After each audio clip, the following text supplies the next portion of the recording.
গাজাতে যে নির্মম জঘন্য হত্যাকাণ্ড ইসরায়েল চালাচ্ছে তার তীব্র নিন্দা জানাচ্ছি এবং যারা নিহত হয়েছেন, শহীদ হয়েছেন, তাদের প্রতি আমাদের সমবেদনা জানাচ্ছি এবং প্যালেস্টাইনের এই সমস্ত মানুষের প্রতি সারা বিশ্বের দৃষ্টি আকর্ষণ করছি এবং এই অন্যায় যুদ্ধ বন্ধ করার জন্য জাতিসংঘ এবং আন্তর্জাতিক বিশ্বকে সকল প্রকার উদ্যোগ নেওয়ার আহ্বান জানাচ্ছি। সেই সঙ্গে আমরা গতকাল আমাদের যে স্ট্যান্ডিং কমিটির গত পরশু যে মিটিং হয়েছে, সেই সভায় আমাদের স্ট্যান্ডিং কমিটির সদস্য জনাব নজরুল ইসলাম খান সাহেবের স্ত্রী তার ইন্তেকালে আমরা গভীর শোক প্রকাশ করেছি, আমরা সেটা আপনাদের জানাচ্ছি। একই সঙ্গে ইতিপূর্বে স্থায়ী কমিটির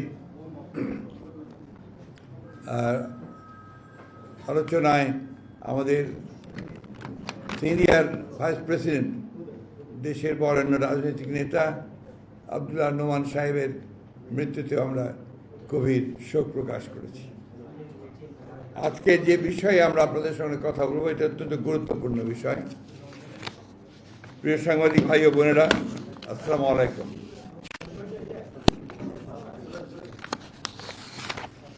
দীর্ঘ প্রায় 16 বছর ফ্যাসিবাদ বিরোধী রক্তঝরা আন্দোলন সংগ্রামের ধারাবাহিকতায় 2024-এর জুলাই আগস্টের অভূতপূর্ব ছাত্র জনতার গণ অভ্যুত্থানের মধ্য দিয়ে বাংলাদেশের মানুষ ফ্যাসিবাদ মুক্ত হয়।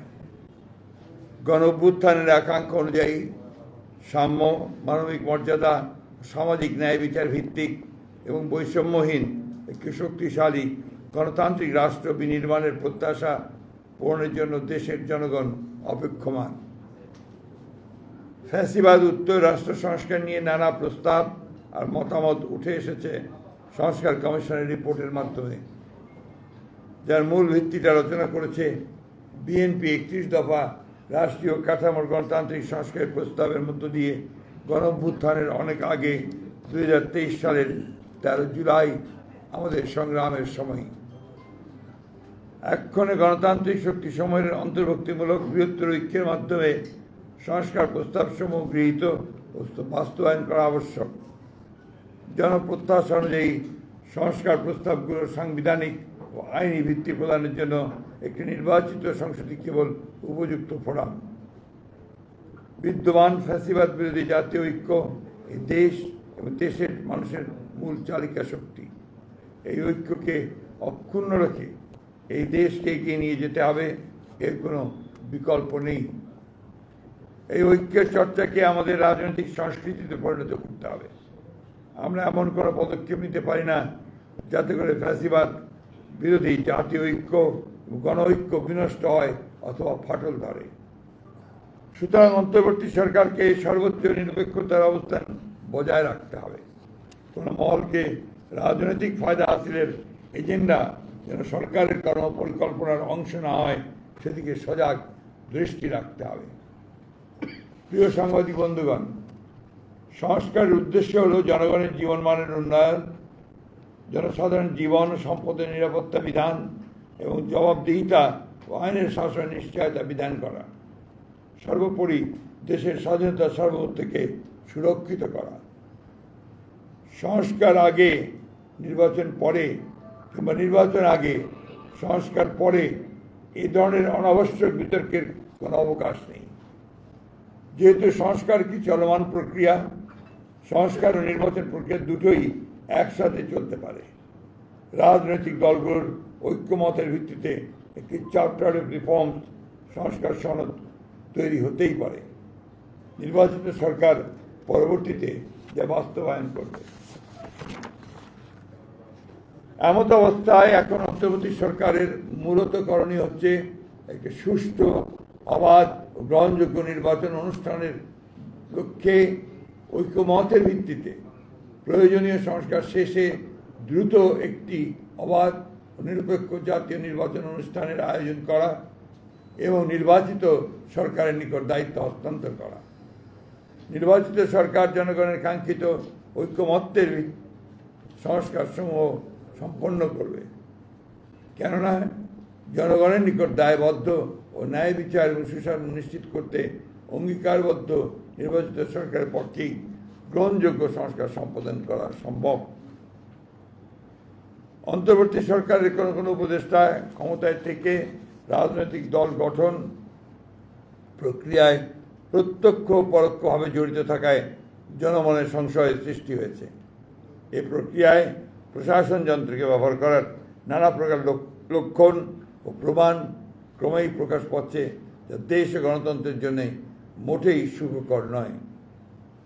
প্রিয় সাংবাদিক ভাই ও বোনেরা, জাতীয় ঐক্যমত্য কমিশন কর্তৃক প্রেরিত স্প্রেডশিটে যে অপশন পছন্দগুলোর ঘরে ঠিক চিহ্ন দিতে বলা হয়েছে, তাতে একটি বিষয় প্রতিবাদ হয়েছে যে বিষয়গুলো প্রস্তাব আকারে আসতে পারত, তা প্রস্তাব না রেখে লিডিং কোশ্চেনের আকারে হ্যাঁ বা না উত্তর দিতে বলা হয়েছে।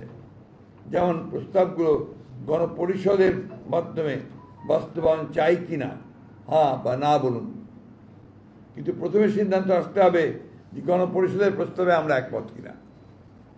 একইভাবে গণভোট ও গণপরিষদ এবং আইনসভা হিসাবে নির্বাচিত সংসদের মাধ্যমে প্রস্তাবগুলো বাস্তবায়ন চাই কিনা ইত্যাদি হ্যাঁ বা না বলুন। সংবিধানের প্রস্তাবনার প্রিএম্বল মতো অতি গুরুত্বপূর্ণ বিষয় সংস্কার কমিশনের সুপারিশে থাকলেও তাই স্প্রেডশিটে উল্লেখ করা হয়নি। স্প্রেডশিটে 70টির মতো প্রস্তাব উল্লেখ করা হলেও মূল প্রতিবেদনে সুপারিশের সংখ্যা প্রায় 123টির মতো।